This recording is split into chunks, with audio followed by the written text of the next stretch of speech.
The first time I saw it, I honestly couldn't process it. My phone sat glowing quietly on the kitchen counter, the call log open.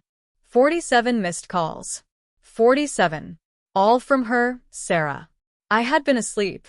Or, at least I assumed I had, until the endless vibrations and flashes across the dark screen told me otherwise. My pulse quickened, not because of the number itself, but because of what it might mean, the horrible suspicion that had already started to take shape. I rubbed my eyes and stared at her name, blinking as if that would change it.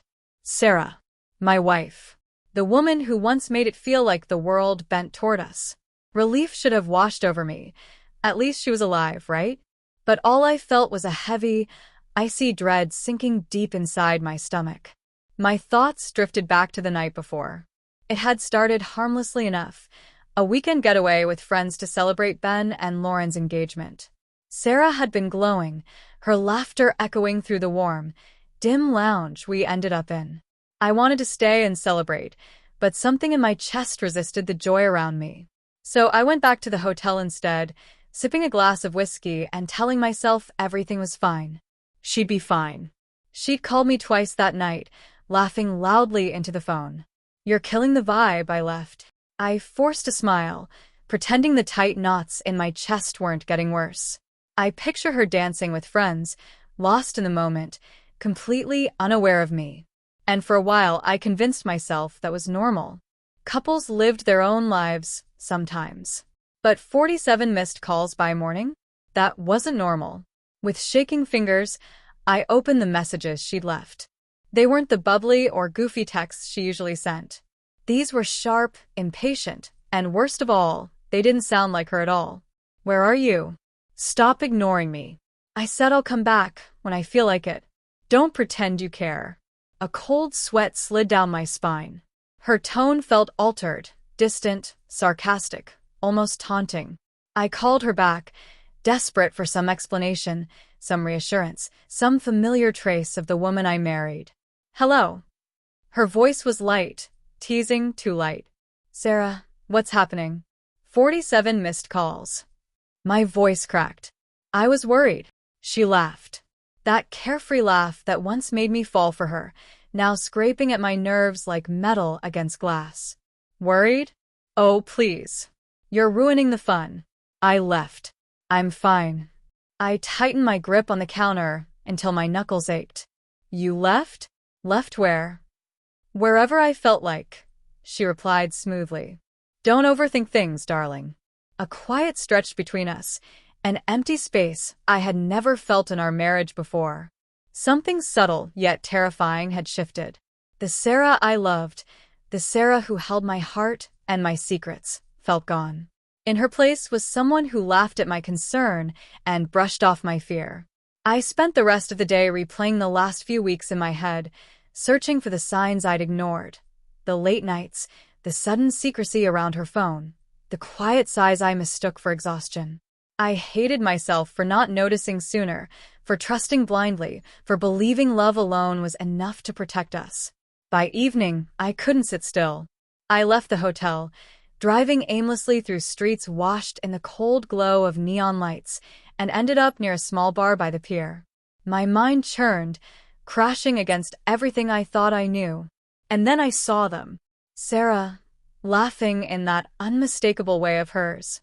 But this time at someone else's jokes, leaning in too close, touching too casually. The man beside her was a stranger to me. I didn't need another second. My stomach dropped, my chest tightened, and for the first time in years, I felt my heart crack like thin glass. I turned away, unwilling to see more, though the moment burned itself into my memory anyway. Her hand brushing his, the sparkle in her eyes, the betrayal hiding beneath her familiar warmth. I didn't sleep that night. I sat in my car gripping the steering wheel, replaying every laugh, every touch, every moment that now felt poisoned. 47 calls, 47 frantic attempts to reach me, while she was busy playing a game I didn't even know existed. By morning, I couldn't stay away any longer. I drove home, my keys shaking in my hands.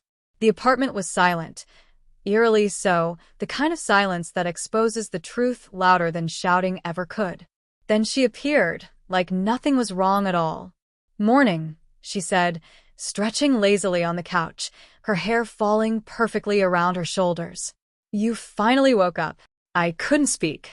My throat was tight, my chest heavy with everything I had witnessed. "Sarah, who is he?" My voice cracked in the middle, my pain slipping out despite my efforts. She looked amused, almost indulgent, as if I'd misunderstood something obvious. Who? "Oh God, don't be dramatic. It was just fun." "Fun?" I echoed, each word soaked in disbelief and anger. "All of this was just fun to you?"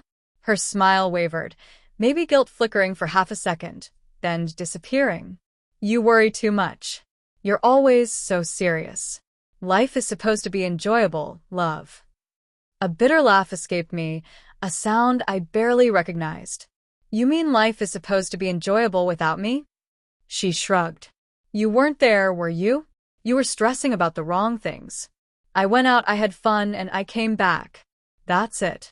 I sank into a chair, a storm breaking inside me. How could someone I loved, someone I trusted, reduce our years together to a minor inconvenience, something in the way of her entertainment? I thought about our vows, our quiet nights, our soft mornings with her head resting against me. All those moments that once felt so real. Now they just felt like lies. "Why?" I whispered, mostly to myself. "Why would you do this? Why betray us?"